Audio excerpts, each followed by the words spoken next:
This was the first Mario Kart for a home console I owned myself. I mean, I played 64 and Double Dash at friends' houses, and I contracted Super Circuit, so this wasn't my first rodeo, rather my first one under my own roof with my own TV. And I feel like that was the case for lots of people, as Mario Kart Wii sold over 37 million copies. More people have Mario Kart Wii than scurvy. This was the big reason why Mario Kart Wii was so popular. The Wii was already doing really well because you could swing the remote to play golf. It felt so natural. Well, what if you could do the same for traffic violations? Mario Kart Wii released in April 2008 worldwide, and the world took notice. The Wii itself, for the first couple years of its life, was notoriously hard to find in stock at stores, and Mario Kart Wii was the same for a bit. That game was tough to get your hands on. Right when stores got copies in, they sold out. Everybody wanted this game. In the summer of 2008, an 11-year-old Scott went to Target to buy Super Smash Bros. Brawl, but he saw they had one copy left of Mario Kart Wii. I am still shocked about that. I only had enough of my own money for Smash Bros., so I made a deal with my mom where she would buy Mario Kart Wii, but I'd have to wait until Christmas to play it. The next couple months were torturous, knowing that this game that nobody could get their hands on was somewhere hidden in my house. I just didn't know where. That's why I chip my games now. Mario Kart Wii was a game I really did want, but I think what put it over the edge for me was just how hard it was to get a hold of. Like, I didn't want leprosy until I realized how few people got it. But a few days before Christmas 2008, I had a friend over and my mom decided to be civil and let me have the game early. I was so happy and pissed. This game takes no prisoners. I had my fun with this game, but I hated it too. It's Mario Kart at its absolute best and also its absolute worst. So I think it's about time I battle my inner demons and step into the Mario Kart Wii arena once again to see if this game is actually good or not. Let's do it.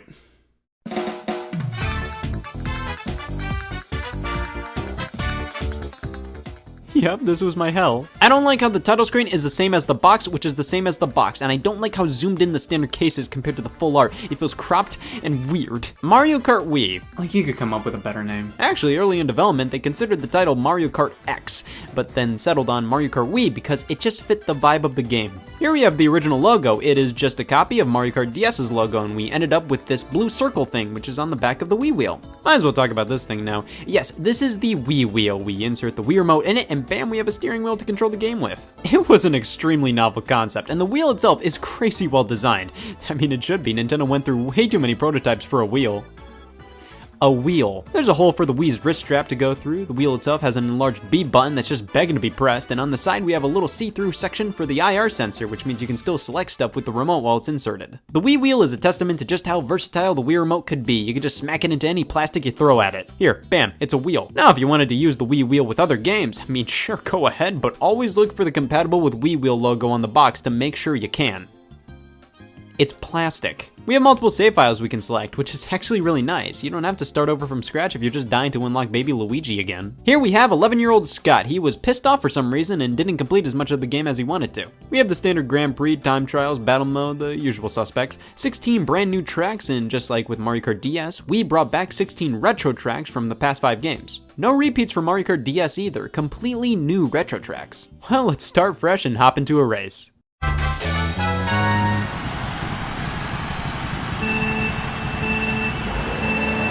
Alright, why Scott didn't like Mario Kart Wii that much? Number 1, it doesn't look great. Don't get me wrong, this game looks fine overall, and it runs flawlessly at a rock-solid frame rate. That's all that really matters.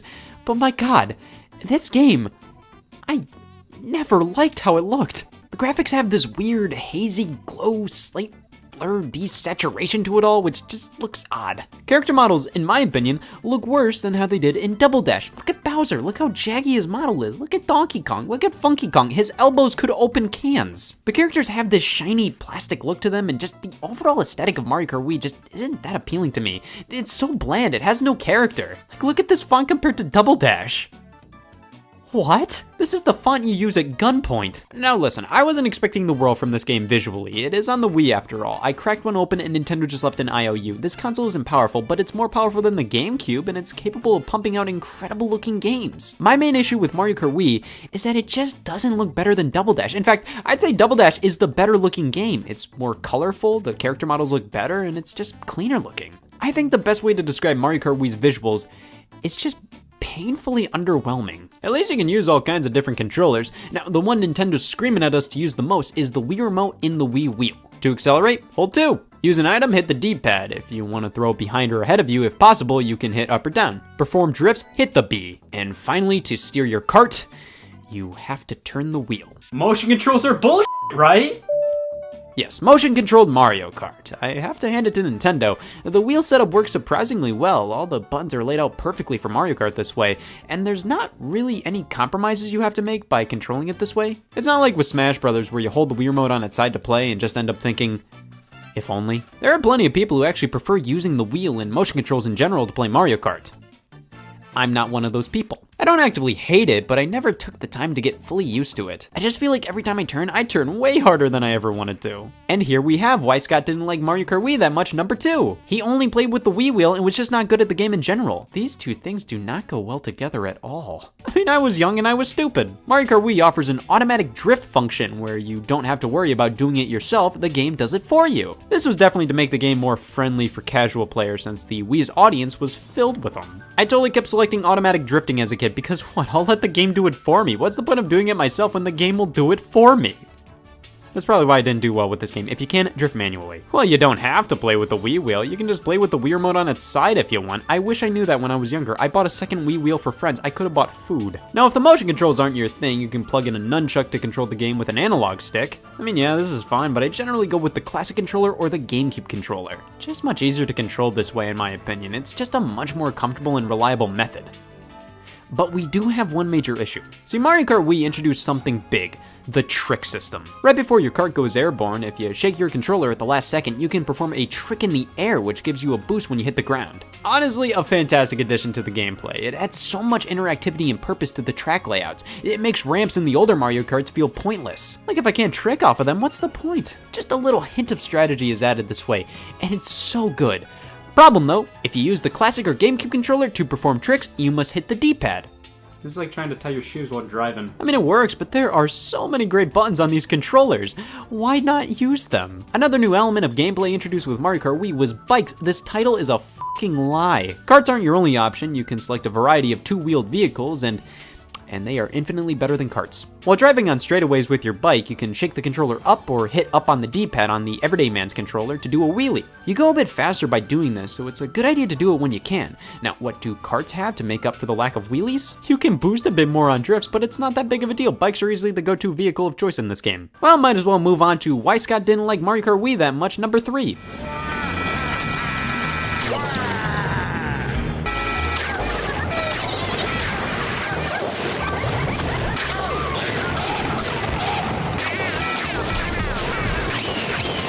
I have had races with like 4 blue shells being thrown out sometimes. Why do players get the bullet bill like 10 seconds into a race? Like, do they really need that? Do they need to catch up this early on when everybody is this close to each other? Oh wow, a blooper, that didn't do anything. Mario Kart Wii's items are out of control. Primarily, the blue shell appears far too frequently. And the new items introduced don't add all too much to the game. The Mega Mushroom, it was introduced in New Super Mario Brothers. It was a complete gimmick there and is a complete gimmick here. I would always get crazy excited when I got this, and after activating it, I'd grow big for like 5 seconds and then we're all back to reality. The Mega Mushroom is pretty much a less effective star. Like, it makes you invincible to a few things, but when other people get a star or a bullet bill or lightning, yeah, it goes away. But it's so short-lived and just makes you grow big. There's not much to this one. The POW block. So this is from the original Mario Brothers arcade game where you could hit this 3 times to hit all enemies on screen. In Mario Kart Wii, if one player gets a POW block and activates it, everybody in front of them gets a POW block on their screen, and 3, 2, 1, it's annoying. Just like the Mega Mushroom, the POW block is pretty much a less effective version of another item, in this case, lightning. The lightning affects all players, while the POW block only affects all the players in front of you and causes everybody to spin out and lose their items. But the main difference is you can avoid the POW block's effect if you're in the air while it goes off, which that only depends on what part of the track you're at. If you're about to swap spit with a ramp, well, you're in luck if the POW is coming. And the final new item is the Thunder Cloud. God bless the Thunder Cloud, an item that breaks the conventions of Mario Kart, an item that hurts me. This was a big pill to swallow. I had to think about this one a lot. When you get the Thunder Cloud, your speed increases slightly, but you have to bump into another racer to pass it on pronto, because if you don't, you'll eventually get spanked with lightning. Like, it's a cool idea. I like the fact that it does bring a different type of tension and strategy to the items. It actually brings a lot of strategy and quick thinking. It's just, I don't want it. So yeah, the item balance is off the charts. Too many blue shells, bloopers, you get at least 1 POW block appearing per race, which is just annoying. It brings everything to a halt and you lose all your items. The new items aren't that great, but the item balance made me feel alive. Don't get me wrong, it is beyond frustrating, but there's a certain charm to that. It's like playing Mario Party. Like, yeah, it's bullshit, but the fun kind of bullshit. You could be the best player in the world and then get hit by an item, and then another item, and then another. There's nothing you can do about that. Sure, that happens in other Mario Karts, but Mario Kart Wii is so ridiculous with its items. It's cranked up to the max. It's so chaotic and unbalanced, but that's what makes it fun in its own way. It gives the game its own feel. But it's still number 3 on why Scott didn't like Mario Kart Wii that much. God, this game pissed me off. Now, Mario Kart Wii features the most playable characters in the series so far, 26 total, and it's a pretty decent roster. Baby Peach and Baby Daisy are here. Say it with me. Thank fucking God. Rosalina from Super Mario Galaxy. That's a great new character. She is unlockable. You have to rank highly on all the Mirror Mode Grand Prix Cups, but if you finish 50 races and have a Mario Galaxy save file on your Wii, she can be unlocked that way. I thought I was the smartest fucking kid ever by saying Rosalina is a $50 character. You need to buy Mario Galaxy to play as her. Which, I mean, I wasn't wrong. Funky Kong's here, which is everybody's favorite character in this game. There's no debating that. He was always that bachelor uncle everybody wished they were, and is apparently the best character in this game in terms of stats. Is anybody really surprised? And then Dry Bowser. Yeah, out of all the other characters they could have chosen or brought back from older games, no, Bone Bowser. But I saved the best for last. We have the greatest addition to the roster. Me.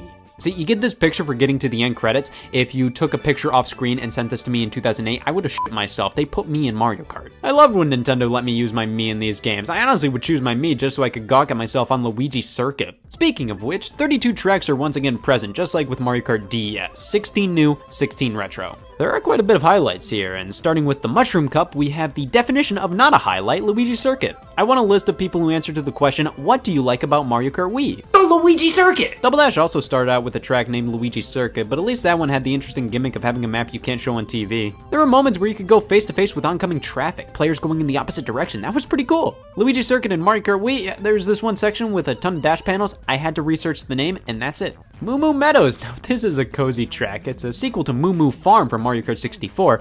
I really do enjoy this course, just like how I enjoy Mushroom Gorge, the title of my bedroom. This one has some big, giant, huge mushrooms to bounce off of. You have to make sure you jump off of them at a good angle, because if not, yeah. Toad's Factory, a behind-the-scenes look at what hell they have to go through to make those item boxes. I really love the theme of this track. Actually playing it, it's alright. Nothing I'm absolutely demanding to play when popping this game in, to be honest. Moving on to the Flower Cup, Mario Circuit. They finally did it. They took Mario Circuit from Double Dash and did it again. Coconut Mall, now this is one of my go-to tracks. It's so cool, we're traveling through a mall and each and every section has something neat going on. Some escalators, a parking lot, I'm easy to please. DK Summit, because nothing screams DK Summit like a giant statue of Mario. Also, I'm sorry, in the rest of the world, it was called DK Snowboard Cross. That name change is the only reason I'm staying in America. I'm more of a Summit guy. This is one of the main tracks I think about when Mario Kart Wii is brought up, mainly due to these little areas. Since they added bikes into the game, the developers were thinking about going for a more extreme sports angle, and we can see that here with these half pipes. It's a decent course, but Wario's Gold Mine is like a theme park attraction. This is such an awesome idea for a track, and it's ridiculously fun as well. And then we move on to the Star Cup with Daisy Circuit. The main takeaway from this track is the implication that Daisy and Luigi are a thing. I never liked the idea of them as a couple because honestly, if they ever live together, I just feel like their tap water is gonna smell terrible. They seem like that kind of couple. It's a basic track during a sunset in the middle of a town. Not bad.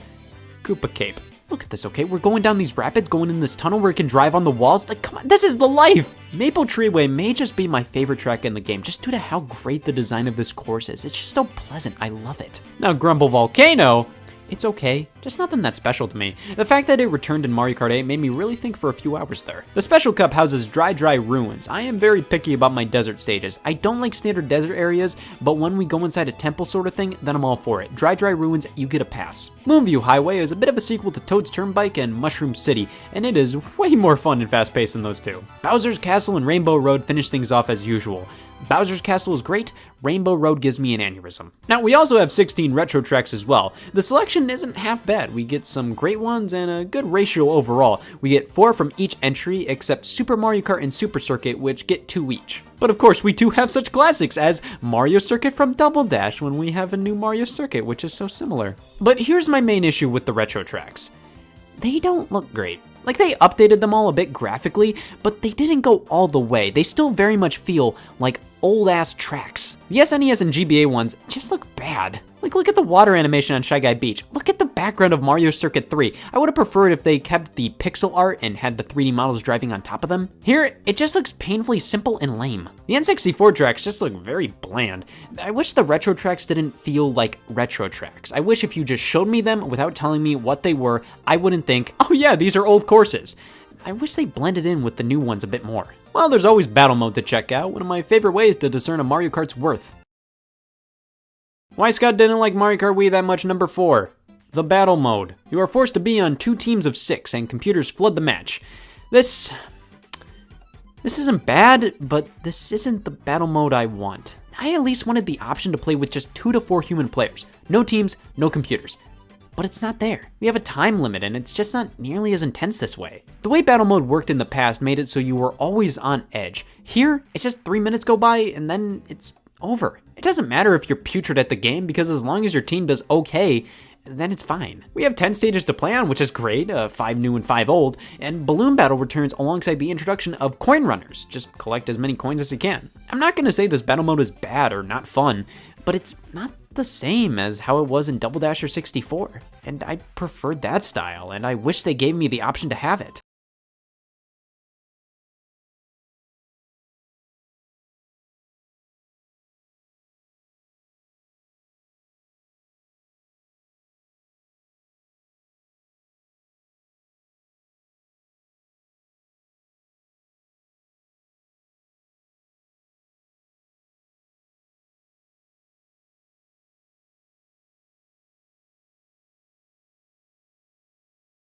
I'm talking about England.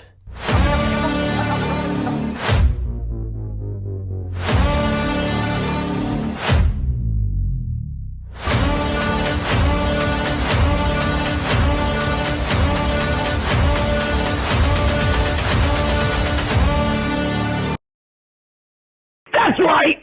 We're going back in time to the first Thanksgiving to get turkeys off the menu!